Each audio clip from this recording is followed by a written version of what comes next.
क्या केवल बड़े साइंटिस्ट और आईएएस ऑफिसर्स ही एनवायरनमेंट को बचा सकते हैं? Can an ordinary fisher women and a small farmer become national environmental heroes?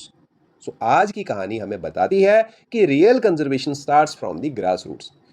अगस्त 2026 को दो लेडीज को मिला doctor M S Swaminathan award for environment protection 2026। एक महिला ने समुद्र से प्लास्टिक और गोस्ट नेट्स हटाकर मेराइन लाइफ को बचाया, तो दूसरी महिला ने सस्टेनेबल एग्रीकल्चर अपनाकर किसानों की आय और एनवायरमेंट दोनों की रक्षा की। लेकिन who was the doctor M S Swaminathan और यूपीएससी के लिए ये समाचार इतना इंपॉर्टेंट क्यों है? आइए इसको जानते हैं। So who was doctor M S Swaminathan? तो भारत में यदि ग्रीन रेवोल्यूशन की बात होती है तो सबसे पहला नाम आता है डॉक्टर मनकोम्बू संबा शिवन स्वामीनाथन, यानी कि डॉक्टर एम एस स्वामीनाथन।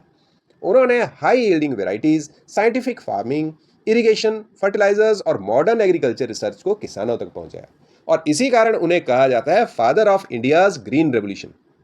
लेकिन उन्होंने केवल फूड सिक्योरिटी की ही बात नहीं की अकेले। उन्होंने कहा कि यदि एग्रीकल्चर नेचर को डिस्ट्रॉय करती है तो ये ह्यूमन लाइफ को, ह्यूमैनिटी को सस्टेन कभी नहीं कर सकती। और इसी सोच के आधार पर M S Swaminathan research foundation की जो ज़रूरत पड़ी, और MSSRF कहा जाता है उसको। So sustainable development, biodiversity, climate resilient agriculture और कम्युनिटी पार्टिसिपेशन पर कार्य कर रही है ये संस्था। So why was the award given? So 2026 में फाउंडेशन ने दो ग्रास रूट वीमेन लीडर्स को सम्मानित किया। फर्स्ट अवार्डी का नाम है पी पेचियामल। ये रामानथापुरम तमिलनाडु की रहने वाली है, और उन्होंने कई सालों तक समुद्र तट से old fishing nets, plastic waste, nylon ropes और गोस्ट फिशिंग गियर को इकट्ठा किया। और ये काम केवल सफाई ही नहीं था अकेले, ये मेराइन बायोडाइवर्सिटी कंजर्वेशन का एफर्ट भी था। अब दूसरी अवार्डी का नाम है गोविंदावन, जो कि बिल्लुपुरम तमिलनाडु की रहने वाली है, और उन्होंने sustainable agriculture, rain water harvesting, improved seed management और फार्मर प्रोड्यूसर कंपनी मॉडल तैयार किए, जिससे किसानों की इनकम बढ़ी और साथ में एनवायरनमेंट भी सुरक्षित रहा। So what is ghost gear? इसके बारे में भी आपको जानना जरूरी है। तो गोस्ट गियर का अर्थ है लॉस्ट, डिस्कार्डेड और अबंडन्ड फिशिंग नेट्स। जब ये समुद्र में पड़े रहते हैं तो मछलियां, टर्टल्स, डॉल्फिन्स, वेल्स और सीबर्ड्स ये सब इनमें फंस सकते हैं, और इसे कहा जाता है गोस्ट फिशिंग। और कई मेराइन एनिमल्स बिना किसी फिशरमैन के भी मर जाते हैं। अब यूनाइटेड नेशंस के अनुसार marine plastic pollution plastic pollution का बहुत बड़ा हिस्सा है डिस्कार्डेड फिशिंग गियर।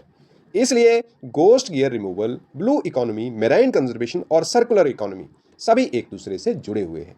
अब साइंस एंड टेक्नोलॉजी एंगल देखें तो साइंस और टेक्नोलॉजी इसमें कैसे हेल्प कर रही है? तो इसमें कुछ चीज़ें हैं, जैसे कि एआई। जब एआई इमेजेस के माध्यम से मेराइन प्लास्टिक को डिटेक्ट करती है।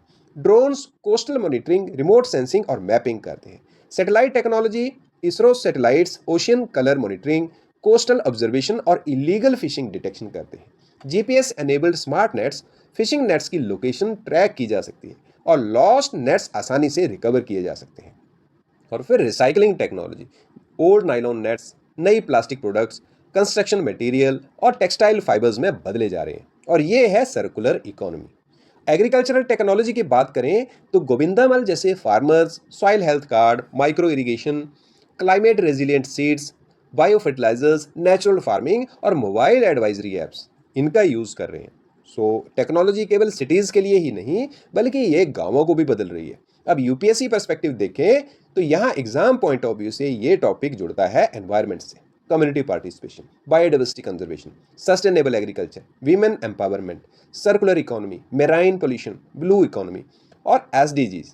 अब गोल 5 एसडीजी जेंडर इक्वालिटी, और SDGs goal 13 climate action, SDG goal 14 life below water और SDG goal 15 that is life on land. So government initiatives में आता है mission life, national mission for sustainable agriculture, Sagar se Samriddhi, Namami Gange, Govardhan scheme. ये सभी UPSC prelims और mains दोनों में इंपॉर्टेंट है।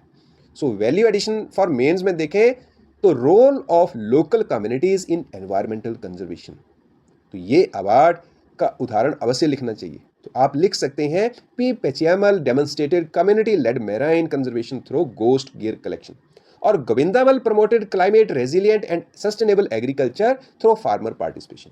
सो ये दोनों ही उदाहरण बताते हैं कि grass roots innovation, policy implementation और वीमेन्स लीडरशिप साथ मिलकर सस्टेनेबल डेवलपमेंट को मजबूत बनाते हैं। तो आज की सबसे बड़ी सीख तो ये है कि एनवायरनमेंट केवल गवर्नमेंट ही नहीं बचा सकती अकेले, साइंटिस्ट अकेले नहीं बचा सकते। रियल चेंज तब आता है जब कम्युनिटीज अपने आप आगे आती हैं।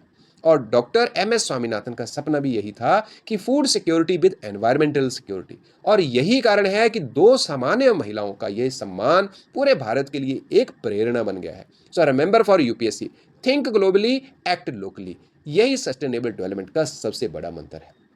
तो यदि आपको ये वीडियो यूजफुल लगी हो तो इसको लाइक और शेयर जरूर करें, और काशिव एजुकेशन चैनल यदि आपने सब्सक्राइब नहीं किया है तो इसको सब्सक्राइब जरूर करें।